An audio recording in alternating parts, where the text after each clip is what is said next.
Nah, jika kita membutuhkan sebuah objek ini, kita bisa menggunakan 3D Poly, bisa menggunakan feature line. Misalnya, dalam beberapa lokasi ini saya akan edit elevasinya random atau sama gitu ya. Nah, kalau sama enak sekali kerja dengan feature line, tapi kalau 3D Poly tidak bisa. Saya bikin dua versi. Misalnya saya pertama bikin pakai 3D Poly, lalu kita ke objek snap-nya itu hanya pada posisi center sama node. Maka dia akan ngedeteksi hanya posisi poinnya saja. Dia mengabaikan garis endpoint dan lain-lain ya. Oke, lalu saya buat 3D poly. Nanti akan kita lihat bedanya 3D poly dengan feature line. Misalnya beberapa lokasi saya lokalisir ini gitu, saya tunjuk gitu ya beberapa poin yang akan saya modifikasi gitu ya. Oke, lalu saya pilih lagi misalnya kayak gini. Tidak semua misalnya kayak ini contohnya ya.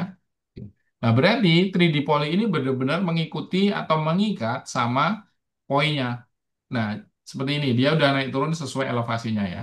Untuk meyakinkan, saya cek lagi dengan seperti ini, lalu saya cek vertex 1 44481 udah sama persis dia tiga angka, cuman ini dua angka, aslinya tiga angka ya.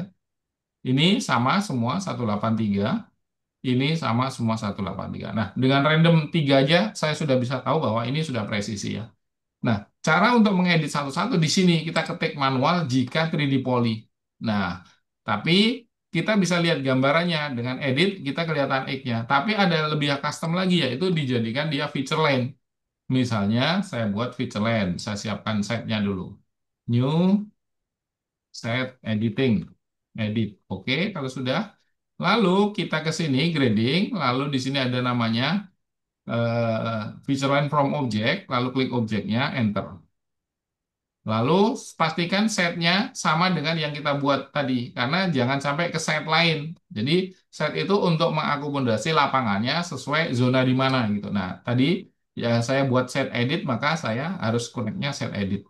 Lalu ini ada dua pilihan, iris existing entity atau tidak. Kalau iris gambarnya hilang, eh, jadi feature lain. Tapi kalau tidak iris nanti ada double gambar aslinya dan posisi feature lain. Nah ini double gambar aslinya masih ada.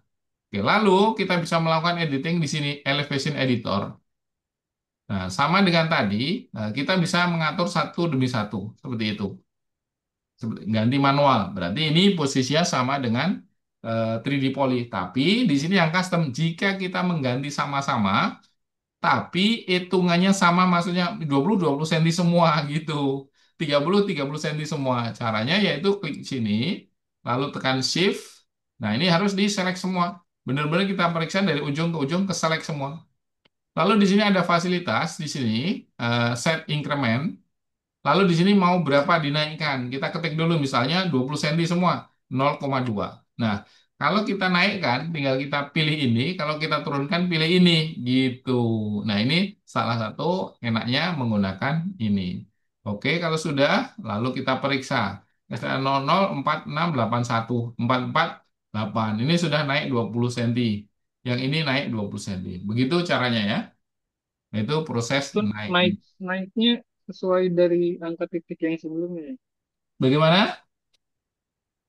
Ya, naiknya sesuai dengan titik yang angka sebelumnya berarti. Betul, presisi pada Iya, titik-titik. Tapi yang artinya pertama harus kita bikin ini dulu. Garisnya ya, yang kita akan otak-atik. ya, artinya konturnya tetap, Konturnya ya tetap nanti udah tetap sesuai. bentuknya. Ya, Nah, kalau seragam, pasti konturnya nggak pasti sama ya kalau seragam. Nah, kalau seragam, poinnya dari ujung ke ujung ya lebih baik pakai Excel dirumuskan. Kalau semuanya ya. Cuman kalau hanya beberapa lokasi berarti kita menggunakan metode ini. Tapi iya. kalau tidak seragam, random, ya memang harus ibaratnya kita apa namanya milih pick satu demi satu gitu. Itu caranya. Kalau kalau per area berarti ya seperti tadi itu ya, yang Ya, kedua misalnya ya. zona sini dinaikkan 20, zona berikutnya dinaikkan 30, zona satu dinaikkan 10 gitu ya. Kayak gini caranya ya. Random. Mana rekamannya?